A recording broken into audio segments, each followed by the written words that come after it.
On se retrouve juste après le billet d'humeur de l'immense, du grand Monsieur Louis. Bonsoir Monsieur Louis. Bonsoir Bénédicte, je vous rassure, je ne suis pas aussi grand que ça dans la vraie vie. Je suis ravi de vous retrouver. Dites-moi comment s'est passé votre nouvel an, je veux tout savoir. Écoutez, c'est très très bien passé, et vous Monsieur Louis? Vous savez Bénédicte, pour moi les dates symboliques comme le passage d'une nouvelle année ou celle d'un anniversaire, c'est comme la dernière boîte de conserve qu'on ressort du fond d'un placard vide un soir de fringale nocturne. Oula, donc qu'est-ce que vous entendez exactement par là? On vérifie la date imprimée en petits points rouges sur le couvercle en métal et bim, la conserve est périmée officiellement depuis aujourd'hui. Et là, vous savez très bien que vous ne prenez aucun risque parce qu'il ne s'est rien passé à minuit et 1 minute qui aurait soudainement gâté la nourriture à l'intérieur. Mais on me parlait de petits lutins, moi, pourtant, à ce moment-là, à minuit, qui venait dans la boîte de conserve. On a quand même un doute. Le nouvel an, c'est pareil. On en fait toute une affaire et quand il arrive minuit, il se passe rien de notable. Alors, hormis le niveau sonore de la pièce, lorsque certains se mettent à hurler « Bonne année !» dans tous les sens, comme si on avait gagné une Coupe du Monde, ou le concours de l'Eurovision est réservé aux pires chanteurs de chaque pays.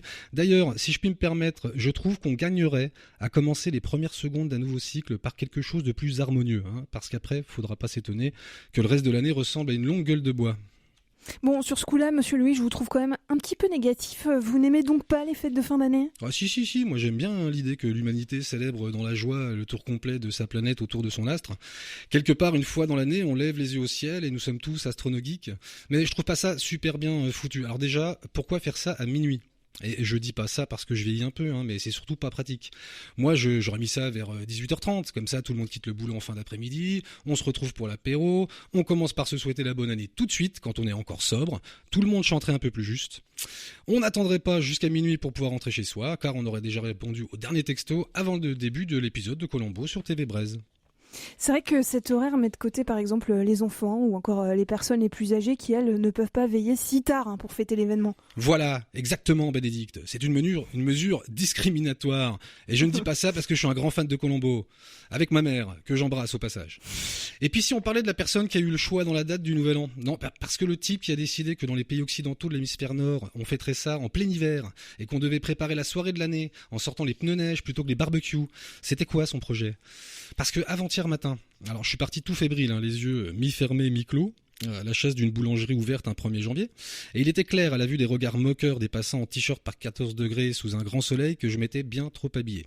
Alors j'aimerais souhaiter pour l'occasion une excellente année à tous les décideurs dans le monde qui participent activement au réchauffement climatique. Grâce à eux, sur mes photos de Noël d'enfance, je ressemble à Gérard Jugnot dans les bronzés font du ski, tandis que mes enfants, ils ressembleront à Gérard Jugnot mais dans les bronzés, tout court. Alors sans aucune transition, parce que j'en ai pas trouvé, j'aimerais sincèrement souhaiter à toutes les auditrices et les auditeurs de RCF une excellente année 2022.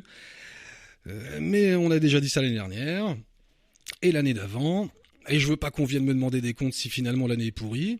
Alors je vous souhaiterais bien du coup une belle journée, mais je mets au défi quiconque de trouver une journée en 2021 sans aucune mauvaise nouvelle.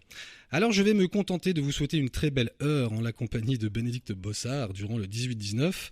Ça au moins, c'est un moment de bienveillance garantie, à un horaire raisonnable, sans fausses notes, et en plus, ça revient plus souvent que le Nouvel An. Et si je peux me permettre d'ajouter quelque chose, n'attendez pas une date officielle pour appeler vos proches, offrir des fleurs ou prendre des bonnes résolutions.